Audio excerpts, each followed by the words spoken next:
Bonjour à tous, bonjour les amis. Aujourd'hui, on va récolter les pommes de terre nouvelles dans mes bacs là. Alors, ce qu'on voit, c'est qu'il y a des taches sur le feuillage. Il y a des taches assez importantes là depuis.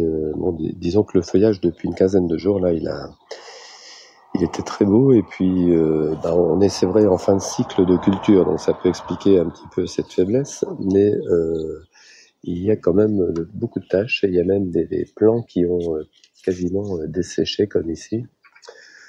Donc ça, c'est un peu plus inquiétant, puis on voit quand même toutes ces taches-là. Alors on pense tout de suite au mildiou. Moi, j'aurais tendance à penser plutôt alternariose, hein, mais je suis pas non plus un spécialiste vraiment de la chose, donc on voit qu'il y a un petit problème sanitaire quand même. Bon, il faut dire aussi qu'on a eu l'alternance là de quelques jours de grosse chaleur et puis d'humidité, donc ça peut expliquer aussi ce genre de choses. Enfin, on va regarder bien ce qu'il en est. Dans l'autre bac, c'est à peu près la même chose, hein. On retrouve à peu près le même problème avec aussi des emplacements où le feuillage a carrément disparu. Alors, on parle de pommes de terre nouvelles. Revenons à ce sujet. Moi, les souvenirs de mon enfance, des pommes de terre en Normandie, dans les fermes, il y avait des grosses cultures de pommes de terre en plein champ. Et ils étaient plantés en général au mois d'avril. Et les premières récoltes, c'était à partir de juin.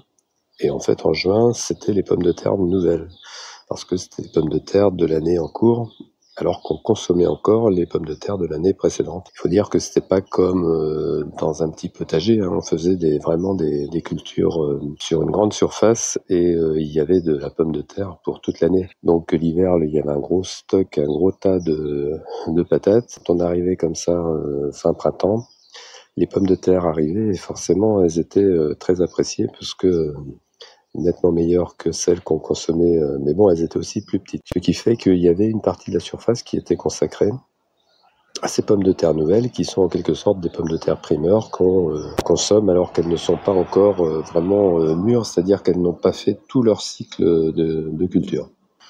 Parce qu'on peut classer les pommes de terre suivant leur cycle de culture en variété hâtive, mi-hâtive ou tardive. Alors ici, c'est de la Syrthéma, c'est une variété hâtive, à assez bon rendement. Après, question qualité gustative, ça se discute. Moi, je préfère, par exemple, ma préférée, c'est la Linzer Délicatesse. C'est une bonne variété quand même de pommes de terre précoces. Et puis, de toute façon, j'avais pas eu tellement le choix pour choisir la semence cette année. Syrthéma fait partie des variétés hâtives, donc c'est un cycle de culture de 70-80 jours. Alors vous aviez des variétés mi-hâtives où là ça va être plus autour de 110 jours, et puis des variétés tardives où ça va monter à 130 jours. Maintenant, pour les pommes de terre nouvelles, on peut très bien partir sur des variétés de conservation et puis en consommer une certaine quantité où on aura un rendement beaucoup plus faible en cours de culture, c'est-à-dire au début de la culture, en primeur.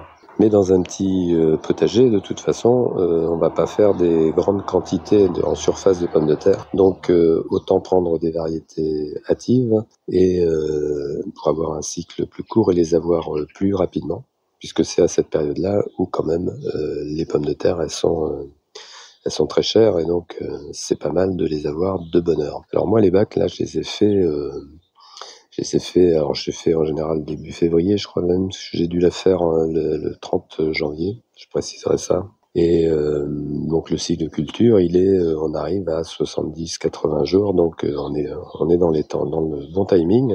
Pourquoi je peux me permettre de faire ça début janvier? Eh bien parce que on est sur un climat océanique, hein, on peut pas faire ça en montagne ou bien dans l'est de la France, c'est clair.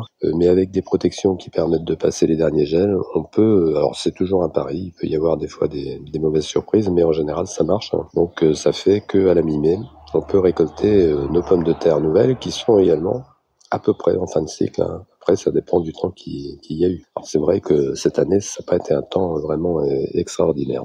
Ici, je les ai faites sous paillage, comme sous feuille morte là. Donc je vous montre ça régulièrement, comment je procède. Je mets alors c'est un système de bac où l'année dernière j'avais fait des lasagnes et des patates douces. Et avec le reste des lasagnes, je laisse ça comme ça. Je mets les pommes de terre directement sur le bac qui a vraiment descendu à ce moment-là. Et puis je recouvre progressivement avec des feuilles mortes. Disons que quand elles commencent à pousser, je les recouvre plusieurs fois avec des feuilles mortes, ce qui fait qu'elles sont sous un épais paillage de feuilles mortes. Alors maintenant, on va pouvoir commencer la récolte, c'est-à-dire on va regarder si au niveau sanitaire, il n'y a pas eu trop de dégâts et s'il y a quand même une petite récolte de pommes de terre nouvelles. On va essayer de récolter ça avant qu'il pleuve parce que je fais ça tôt ce matin et il annonce de la pluie.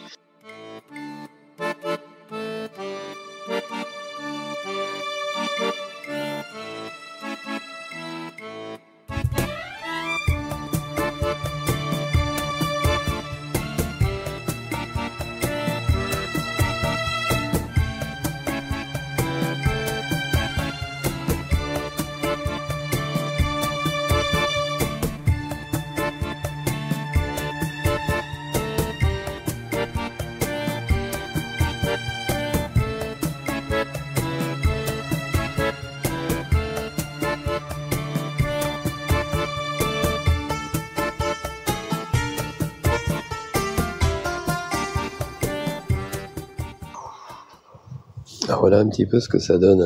En dessous, là, sous les feuilles mortes, on voit que c'est vraiment une espèce de terreau. Voilà. Donc moi, ce que je vais faire après la récolte des patates, là, c'est je vais stocker donc les feuilles mortes. Je vais retirer, je les stocke, je les mets de côté. Ensuite, cette partie-là de gros terreau, là, je vais la mettre également dans un sac. Et puis je viendrai refaire une couche de lasagne, donc mélanger du vert et du brun, et puis je mettrai le terreau par-dessus et je pourrai recultiver mes patates douces et puis aussi les plants de concombre, je pense, dans ces bacs. Ce qui est bien que ça me fera quand même 2 récoltes dans l'année, ce qui est quand même au niveau productivité assez intéressant. Alors petite récolte dans ce bac. Maintenant on voit le style de pommes de terre. Siertema, normalement on a des pommes de terre qui sont plutôt belles comme ça, quoi. Donc là c'est un peu faible. Alors je vais vous montrer aussi là ce que j'ai trouvé quand même, c'est que il y a comme ça là on voit des pommes de terre pourries. Ça ressemble quand même à du mildiou, à quelque chose comme ça. Donc je pense qu'il y a des pieds qui ont complètement disparu parce qu'il y a des endroits où j'avais rien du tout. Et voilà, ça donne quand même un petit peu de pommes de terre nouvelles. On va s'attaquer au deuxième bac, on va voir. Puis je vais regarder ce que ça va donner en tout. Mais bon, j'espère pas cette année une récolte extraordinaire. Et je pense quand même qu'il y a eu quelques petits problèmes sanitaires. Bon, le deuxième bac, donc c'est parti. On voit que, là sur le premier pied, même sur le deuxième à côté là, ça semble à peu près correct. C'est comme ça qu'il devrait y avoir sous chaque pied. On va voir donc ce que ça va donner là sur ce plus petit bac. Il faut dire que les 2 bacs là, ça fait, j'avais calculé 1,7 mètres carrés, donc c'est pas non plus une grande surface, mais ça permet comme ça de sortir quelques kilos de légumes. Alors voilà ce qu'on découvre donc quand on retire les feuilles mortes. On voit que au pied de chaque pied, donc on a, comme ici, on en a quand même des belles. Et les feuilles mortes, pour ça, c'est relativement facile. C'est facile à travailler. C'est assez léger, alors ça pourrit quand même en principe un peu moins. Bon, cette année, c'est particulier. Vraiment un printemps humide et des choses qu'on avait un peu perdues d'habitude. Mais autrement, la feuille morte, c'est vrai que ça se travaille quand même. On voit que même si c'est humide, il y a toujours un côté sec. Et donc le fait d'avoir du sec par-dessus, c'est quand même plutôt une bonne chose. Même, comme je le dis, cette année, c'est pas concluant dans la mesure où forcément, vu la période humide, on a un petit peu de problèmes sanitaires. Mais dans l'ensemble, ça va, il n'y a pas trop de dégâts. Alors il y a toujours des pieds qui donnent plus que d'autres. J'en ai qui n'ont pas donné grand-chose. Et puis là, comme vous voyez ici, celui-là, il faut dire que le feuillage, même s'il est un peu taché, il est quand même assez beau sur ce plan-là. Et en général, la récolte est toujours proportionnelle à la quantité de feuillage. Il faut pas se... Bon, bah là, voilà, c'est un pied qui est bien donné. Donc, s'ils donnaient tous comme ça, de toute façon, ce serait pas possible vu l'espace. Comme je surplante un peu, je mets un peu de densité. Forcément, il y a des plants qui donnent davantage que d'autres. Je vais regarder si j'ai des images d'ailleurs de la plantation. Je vous les mets si je les retrouve. Et effectivement, j'en mets quand même pas mal pour des petits bacs comme ça. Il y en a toujours des tubercules qui disparaissent, qui lèvent pas. Bon là, cette année, c'était bien levé tout au long de la saison là. Jusqu'il y a 15 jours, 3 semaines, c'était vraiment très beau. Et puis ça s'est gâté sur la fin. Alors donc fin de culture, des fois faut pas trop s'affoler parce qu'on arrive en fin de cycle de la pomme de terre. On a des choses qui sont comme ça, que moi j'avais dit alternariose, je sais pas, j'ai vu que j'en avais qui étaient pourris, donc il y avait peut-être aussi un peu de milieu, il y a peut-être les deux. Et ça baisse un peu les rendements en général, mais quand ça arrive en fin de culture, c'est pas trop grave.